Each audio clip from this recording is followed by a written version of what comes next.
future Bungalow Bill here with the intro, or at least past future Bungalow Bill, because I have recorded the first half of this episode, which didn't make it into the last one.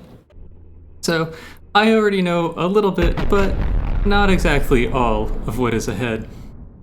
However, basic goal here is just that I finish putting a fleet together and hopefully put some resources together so that I can start building a battleship or some sort of capital ship together as my flagship for future episodes. With no further ado, let's hop right in. I have accomplished it. That is now one of each vehicle spawned in. So I have myself a small fleet, but I've been playing for about an hour and a half, maybe a little bit longer. So I think that's where I'm going to call it for today. The next session, I'm going to go ahead and... I wonder what that is. The pulverizer. No, let's kill the pulverizer, and then we'll have the next session. I was going to say we'll go to a higher difficulty, which we will do, but maybe a little bit of work on this blob. I have made it a bit faster. They call me the mizzen master now that I have 2 mizzens and no other sails. Although, if you want to call this the main sail, you can, but I still consider this the stern of my boat. And this is just bonus materials, actually. Okay. Let's go close in on the pulverizer. Now, I could use fleet move mode rather than piloting all of these separately, which I will do until I can turn them onto auto as we get closer. But I don't think fleet move mode actually works without map view, although I could be wrong about that. But that's been my experience in the past. Alright, I'll do a bit of a pause until I can get close enough to the pulverizer for some fighting. Okay, we are now closing in on the pulverizer, which is this red loop. Yeah, it looks like we've got some rendering issues on that. Hopefully this will all get sorted out eventually. Yeah, it's a submarine. There's one of these in the Lightning Hoods currently in the campaign, but not a whole lot of my fleet can shoot at this. Receiving, moving. Please don't crash into each other. Receiving. My adventure raft certainly cannot. Oh, we hit it! Wonderful. That's relying on detection from the moth, which is not particularly good, so I was a bit worried about that. If it's got decoys, the moth isn't going to be able to hit it either. Oh, but it just did. That's some HE damage going on.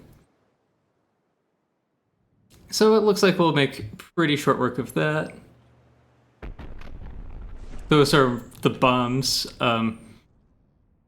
Yeah, not doing the best work. You know, for bombs, I think it, to some extent, makes sense to use ballast tanks.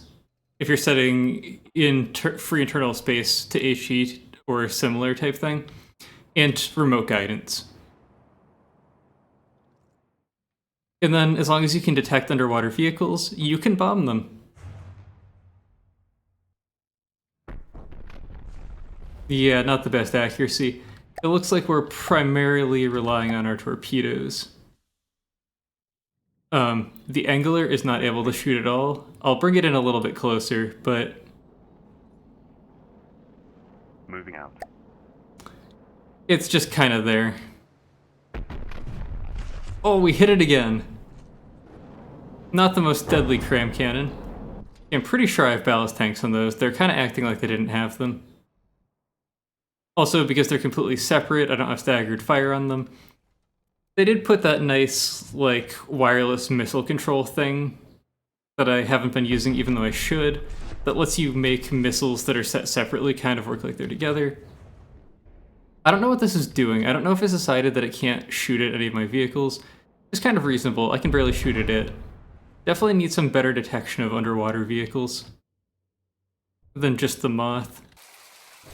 I have just found a nurse shark, or as I like to consider it, a pinata full of materials. Unfortunately, my sunfish failed this bombing run, which is really what I was hoping for.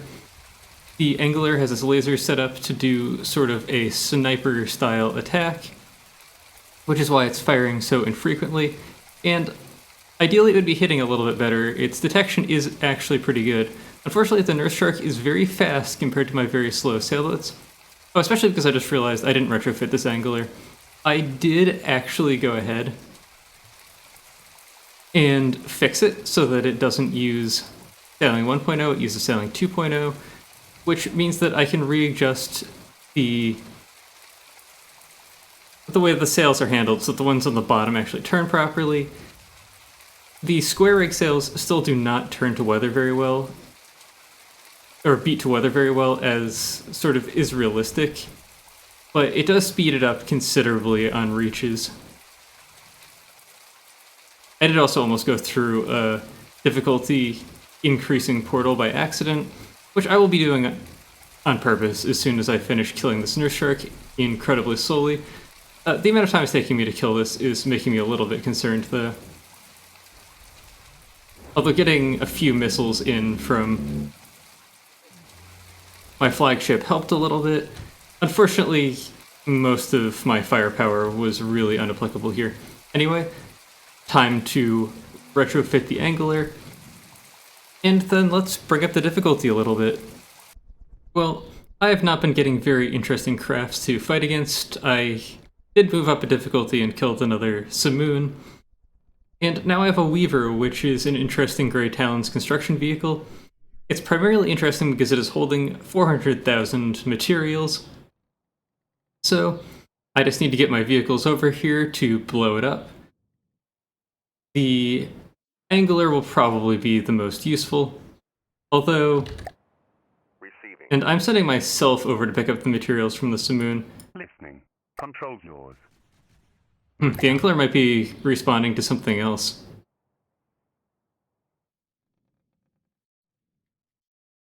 Darn it. Oh, man. My craft have been doing that a lot. Receiving. Like, You're in a lot. now. Fortunately, it doesn't really cost me anything, but it's still really annoying. The Weaver is retaliating with its fairly pathetic APS, but it's slow. Death is coming. We dropped our bombs way too far away. They're at least kind of far away, with a much higher success rate against targets that aren't moving. It doesn't really have the ability to predict the way that targets are moving when it drops its bombs. And it's kind of already at its maximum altitude, I think. So it's very difficult for it to drop its bombs on ships like this. The Weaver must carry a lot of ammunition storages back from the days when you used to actually have to carry that. Hopefully something I can actually bomb will spawn in soon. A lot of stuff that doesn't bomb well has been spawning in. That was blocks from one of my ships, I think. The Sunfish. No, it didn't take damage. Well, that is it for the Weaver. I expect it to drop a lot of materials. Sunfish probably won't be able to carry them all. Yeah, I'm gonna have to pick them up with my own ship. And something slightly more interesting did indeed spawn in the Falconheim. Although still not terribly more interesting, and the Sunfish may simply ram it instead of bombing it, although it does appear to be coming in at a higher altitude, if just barely. Decided not to fire its cram, and it lost a wing. They're not terribly important, but it's losing a lot of wing blocks from the tiny little guns on the Falconheim, which is not fantastic. My own ship is retreating into the distance, because it still needs to pick up the resources from the Weaver. And the Angler is shipping in with laser damage. Okay, good. The laser damage is in fact coming for the Falconheim. The Sunfish is not going to bomb it particularly well. So far, the enemies have really only been spawning in airships, which is why I am currently spawning in another Angler to be able to kill them faster. And then I'll probably strap some large missiles or just many more medium missiles onto my little adventure raft to just give me that little bit of extra anti-aircraft firepower for the early game. At some point... Oh, that's the Toad one that's coming online. I just saw a second beam come in. At some point, I'm going to start building some higher tech ships. So, as the difficulty level of the enemies rise, the difficulty level of my own ships will rise as well. Although, to some extent, I'm always going to attempt to keep them kind of materials efficient. So they'll tend to be a little bit more expensive than my normal ships, but hopefully have a lower running cost to operate. Well, there's the big flak cannon falling out of the Falconheim. It still has some little derpy weapons that are firing. Yeah, these look like just simple weapons. But the big flak cannon has fallen out. At this point, it's just a matter of time. Unfortunately, our heavy hitters really aren't capable of doing much to it.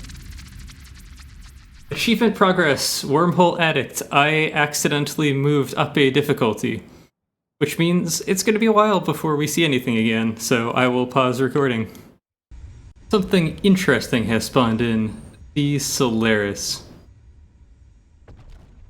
And I have set my fleet to start picking at it. It is actually reasonably expensive at over 100,000 materials, and with its high speed, maybe a bit of a problem for my fleet due to my fleet's lack of smoke, although it is currently destroying the Shuriken rather than my fleet, which is quite good for me. The large missiles that I've recently built on my adventure craft are having a bit of trouble catching up with the Solaris, but fortunately, the Anglers are doing a decent dent to it. Well, it is currently making its passes at the Shuriken, and hopefully it'll get caught up in a large missile strike when it comes in for my fleet. Although, we will see. At the moment, the answer appears to be no. It is going to absolutely roast my poor little moths, and I did think about putting smoke on some of my other craft, but it wouldn't make the biggest difference, especially for the moths, which have so little AC to begin with.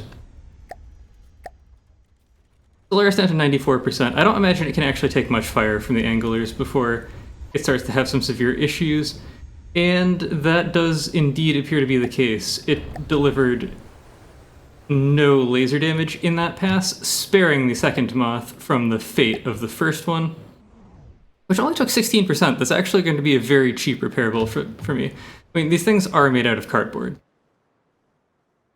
And that's not actually that bad. It lased off the main sail, but that's really the extent of the damage, I feel like. I think this still has its AI, I imagine. Yes, it would be quite capable of fighting, although dead in the water due to the loss of the sail block. And it looks like we are currently death spiraling the Solaris. And something else has died that was not mine.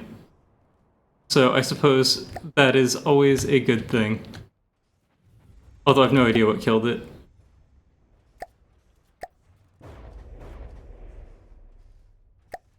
Oh well. It appears we have killed our first moderate threat.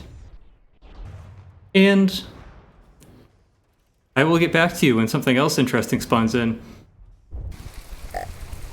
Alright, I have moved up to warp difficulty 15 because not much was happening, and a Cirrus has spawned in.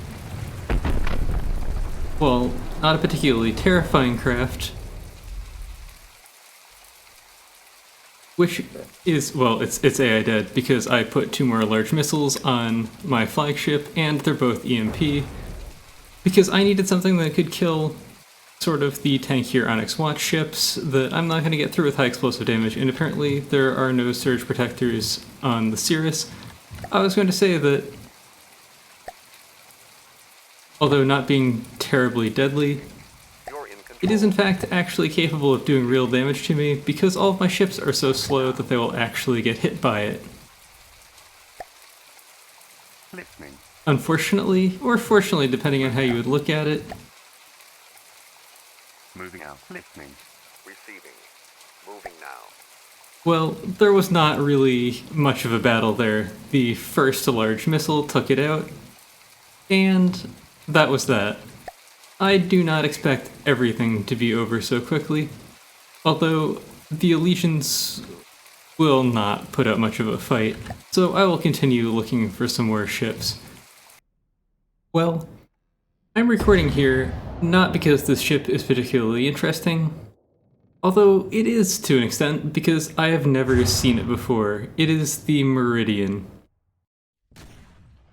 I've been playing this game for quite a long time, although for a fair portion of it I didn't play much campaign and I just built stuff. So it's possible that I could have been unaware of some ships, but I would still have to imagine that the Meridian dated back quite some time Receiving. for me to be completely unaware of it. So let's bomb it a little bit, although I suspect it'll die from my missile barrage before anything terribly interesting happens. It is putting out some terrifyingly small APS, and indeed it was not able to withstand a particularly large bombardment. Well, I didn't start recording this immediately because it turned out to be a little bit more interesting than I thought. We are fighting the Malice, to some extent with missiles, unfortunately. However, the Sunfish is actually doing a reasonably successful job when it manages to engage. Because this cram cannon is actually capable of engaging the Malice. It appears that we may have been torpedoed. Currently, my anti-submarine warfare capabilities leave a little bit to be desired. But we can do successful damage. This may have torpedo poppers somewhere because I have not been getting much damage through with my own torpedoes, although I've been getting some, and it appears that it does not have any.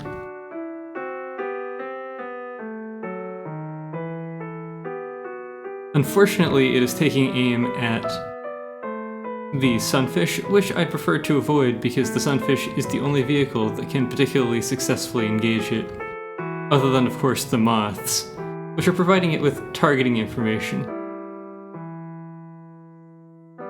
And there are AI components raining out, although it is still technically alive. The Moth's torpedoes coming in and doing some chip damage, but nothing spectacular. The fact that there's EMP damage going on means that the flagship is targeting...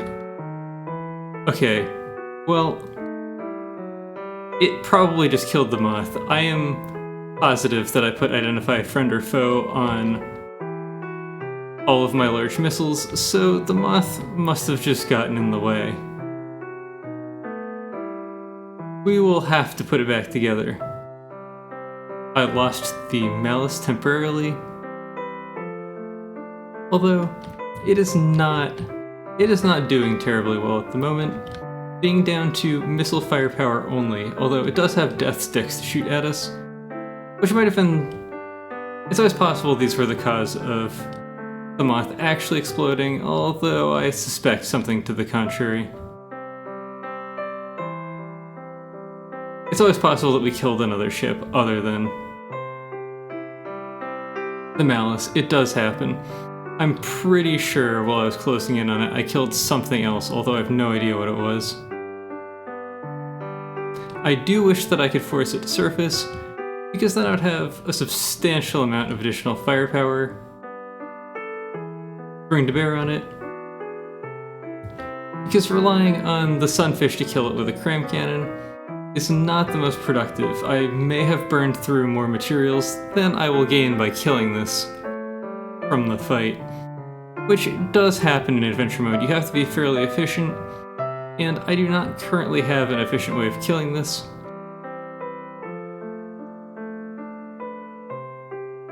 With those bombs doing no particular damage, and this thing being apparently close enough to the surface that it is causing my weapons to fire that I gave a somewhat generous elevation or altitude adjustment to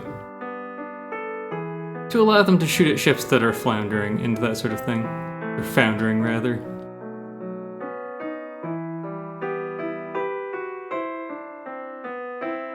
So it has taken out both moths. They appear to not be the only source of targeting information, because we're still dishing out some damage.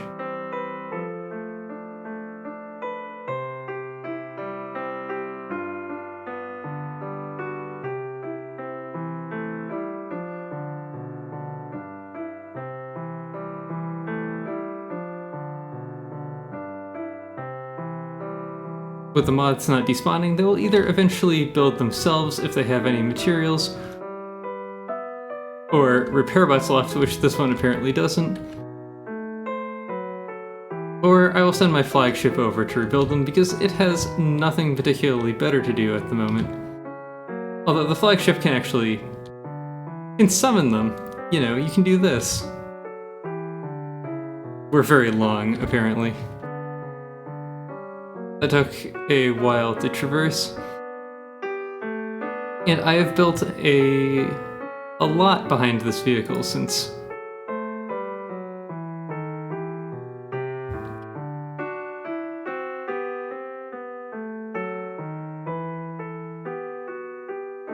I don't particularly need the moths anymore, so I could scrap them instead, but instead we can summon them.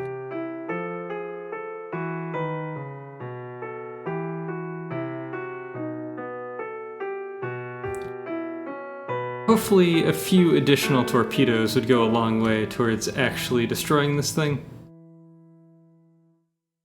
Although it appears that we just ruptured an ammo compartment because that cram cannon only has kinetic damage at its disposal.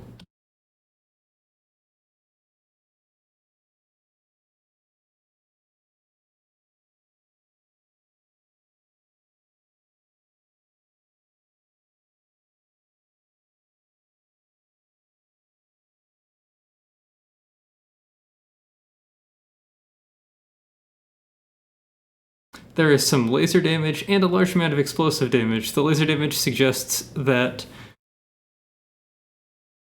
we are hitting something other than the Malice because it means that the anglers are engaging.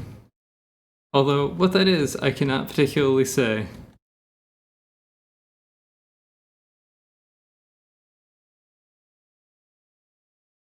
Too low. A snapjaw. We will have to make sure that we get those materials. And too low from the Malice as well. Our cram bomber was eventually able to bring it down, so hopefully that'll bring us back up to the material levels that we were at before. Well, this is it. I've been fighting off camera against a lot of not terribly interesting enemies, stuff like a buttress, a marksman, and whatever we are shooting at right now. And in doing so, I have collected quite a few resources, and it is time that I retrofit my flagship into something far more formidable. At which point I will be able to start ramping up the difficulty because I won't have to worry about the place where a Rambot is getting absolutely one shot. So this is going to be the end of this video. Tomorrow I'm going to spend some time building a new flagship for myself, and then I will continue on with the adventure mode.